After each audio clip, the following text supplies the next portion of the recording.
রাখবো রোজা, ডাক দিও মায়া আমারে, সারা দিনের ক্লান্তি ভুলে সুখটা নিব ইফতারে।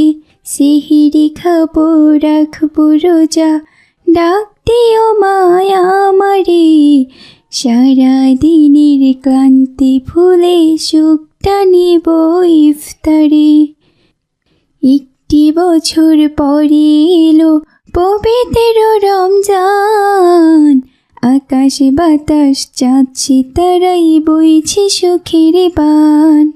একটি বছর পরে এলো পবিত্র রমজান, আকাশ বাতাস চাঁদ সিতারাই বইছে সুখের বান। পাপি তাপির ছড়বে গোনা মাগফিরাতের জোয়ারে, সারা দিনের ক্লান্তি ভুলে সুখটা নিব ইফতারে। সিহিরি খাবো, রাখবো রোজা, ডাক দিও মায়া আমারে, সারা দিনের ক্লান্তি ভুলে সুখটা নিব ইফতারে। ইসলামিক অনুষ্ঠানে দ্বিতীয় স্থান অধিকার করেছে তার নাম ঘোষণা করতে যাচ্ছি। তার নাম সাবিনা। সাবিনাকে আমি তার দ্বিতীয় পুরস্কার নেয়ার জন্য মঞ্চে আসার জন্য আহ্বান জানাচ্ছি। আচ্ছা হুজুর, আপনি আমার সাথে একটা অন্যায় করলেন কেন? ফাতেমার থেকেও তো আমি সুন্দর কেরাত পাঠ করেছি, তাহলে প্রথম পুরস্কার আপনি কেন ফাতেমাকে দিলেন? প্রথম পুরস্কার তো আমার পাওয়ার কথা। কি ব্যাপার সাবিনা, তুমি হিংসে করছো কেন? তুমি জানো না হিংসে করা মহাপাপ? আজকে আমাদের এই ইসলামিক সাংস্কৃতিক অনুষ্ঠানের পুরস্কার ঘোষণা আমি তো এটা একা করিনি, সব বিচারকরা মিলেই সিদ্ধান্ত নিয়েছেন। তারা সিদ্ধান্ত নিয়েছেন ফাতেমার গজলের ব্যাপারে, আর ফাতেমার গজল সব থেকে বেশি সুন্দর হয়েছে। না হুজুর, আমি এটা কিছুতেই মানতে পারবো না। আমার কেরাত সব থেকে বেশি সুন্দর হয়েছে। আপনারা আমার সাথে অন্যায় করেছেন। শোনো সাবিনা, তুমি এখনো অনেক ছোট, এখনো ভালো মন্দ তোমার বোঝার সময় হয়নি।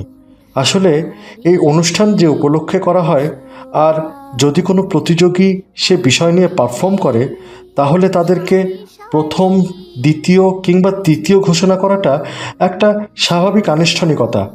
আমাদের এই সাংস্কৃতিক অনুষ্ঠানটা যেহেতু মাহে রমজানের ছুটি নিয়ে, আর ফাতেমা আমাদেরকে মাহে রমজানের গজল শুনিয়েছে, সেজন্যই তাকে প্রথম হিসেবে বিজয়ী ঘোষণা করা হয়েছে।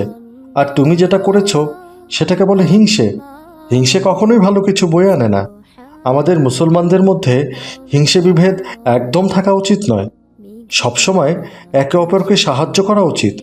আমাদের মহানবী সাল্লাল্লাহু আলাইহি সাল্লাম হিংসে সম্পর্কে একটা হাদিস বলেছেন, হিংসে বিদ্বেষ মুমিনের ভালো কাজগুলোকে নষ্ট করে ফেলে।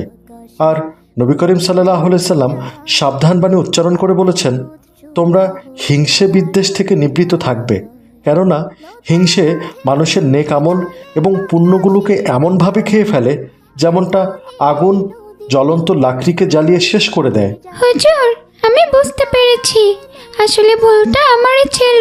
ছোটবেলা থেকে সবকিছু নিয়ে হিংসে করতে করতে এখন আমার এই অবস্থা হয়েছে। তবে আমি চেষ্টা করব এ জায়গা থেকে ফিরে আসতে। আপনারা সবাই আমার জন্য দোয়া করবেন। আসসালামু আলাইকুম। ওয়ালাইকুম আসসালাম। আমিন। শোনো আমার ছাত্রছাত্রীরা, এবার তাহলে আমি মাহে রমজানের বন্ধ ঘোষণা করছি। আমাদের মাদ্রাসা আজ থেকে ঈদ উল ফিতর সম্পন্ন হওয়ার ৫ম দিন পর্যন্ত বন্ধ ঘোষণা করা হলো। তোমাদের সকলের ঈদ আনন্দে কাটুক এই কামনাই করছি। তোমাদের সকলকে আবারও মাহে রমজানের শুভেচ্ছা জানিয়ে এখানেই বিদায় নিচ্ছি। ভালো থেকো তোমরা। আসসালামু আলাইকুম ওয়া রাহমাতুল্লাহ।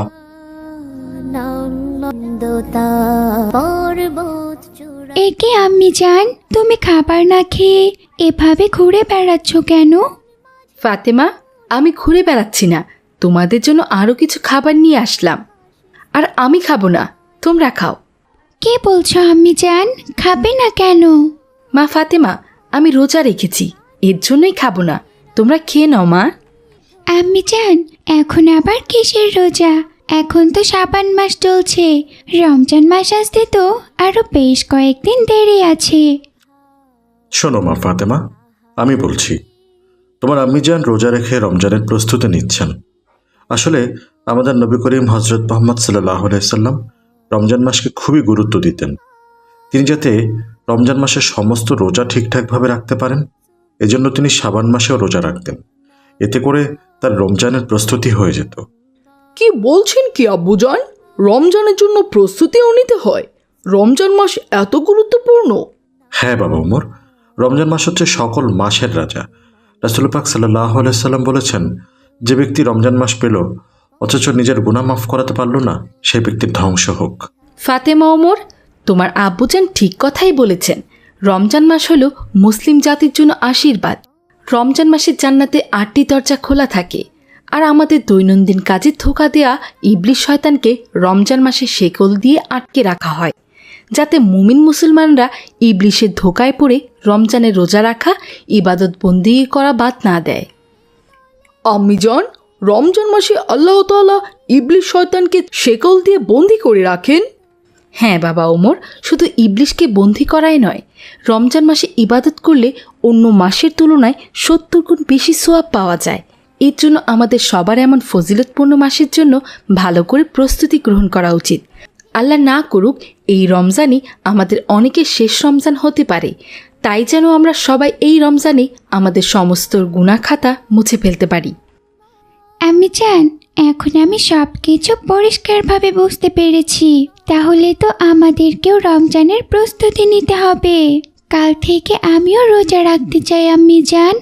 আমিও রোজা রাখতে চাই আম্মিজান। ফাতেমা ওমর, ভালো সিদ্ধান্ত নিয়েছ। আমিও কাল থেকে তোমার আম্মিজানের মতো রোজা রাখবো। তবে তোমরা রোজা না রাখলেও পারো, কারণ তোমরা তো এখনো পর্যন্ত অনেক ছোট। আমি চাইবো অবশ্যই তোমরা রমজান মাসে সবগুলো রোজা রাখার চেষ্টা করবে। কিন্তু আব্বু জান, আম্মি জান তো রোজা রেখে রমজানের প্রস্তুতি নিচ্ছে। তাহলে আমাদের রোজা রাখতে নিষেধ করছেন কেন? নিষেধ করছি না ফাতেমা ওমর, তোমরা যেহেতু এখনো ছোট, তাই বলছি শুধু শাবান মাসের রোজা রেখেই রমজানের প্রস্তুতি নিতে হবে কেন? মাস চলে আসছে।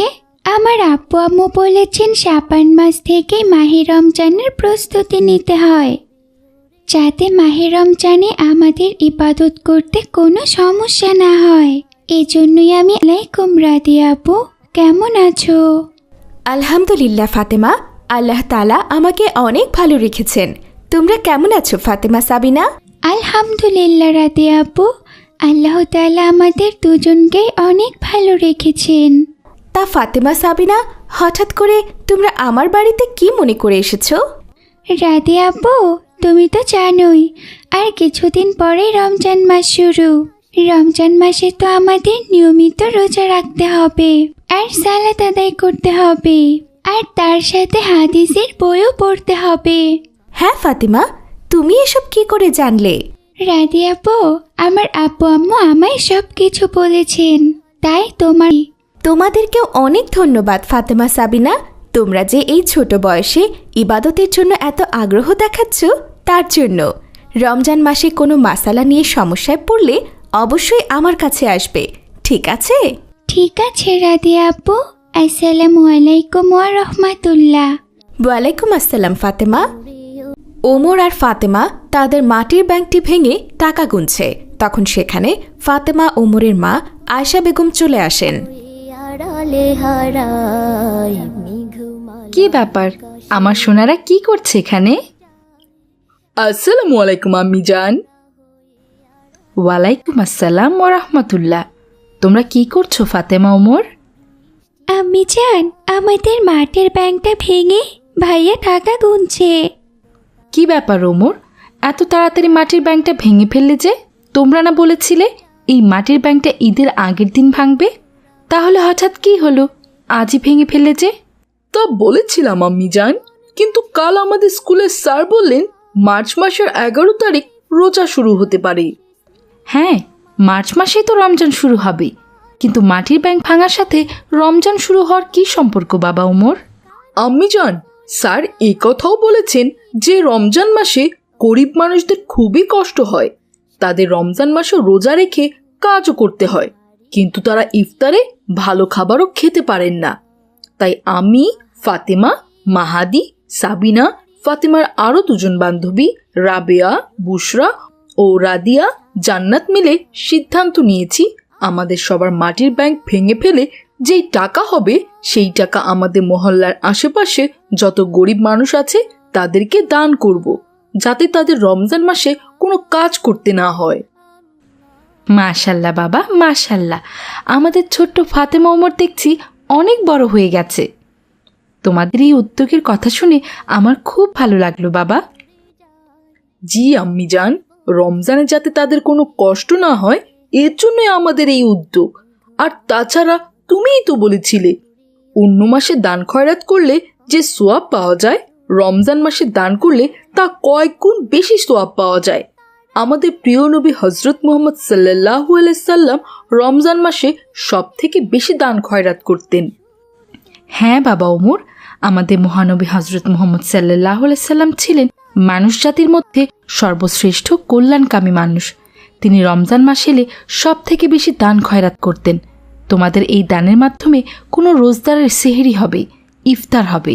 আর কোনো রোজাদারকে রমজান মাসে সেহেরি বা ইফতার করালে সেই রোজাদারের সারাদিনের রোজা রেখে যে সোয়াব পাবেন, আর যে সেহেরি বা ইফতার করালো সেও ঠিক একই রকম সোয়াব পাবে। আমি তোমাদের কাজে অনেক খুশি হয়েছি বাবা। আমার কাছেও 10,000 টাকা আছে। আমিও তোমাদের সাথে এই কাজে অংশগ্রহণ করতে চাই। আচ্ছা ঠিক আছে আম্মি জান, আমাদের জন্য দোয়া করো, আমরা যেন ঠিকঠাকভাবে সবকিছু সঠিক মানুষের মধ্যে বিলি বন্টন করতে পারি। আমিন। ঠিক আছে বাবা, তোমরা সাবধানে যেও আর সাবধানে ফিরে এসো।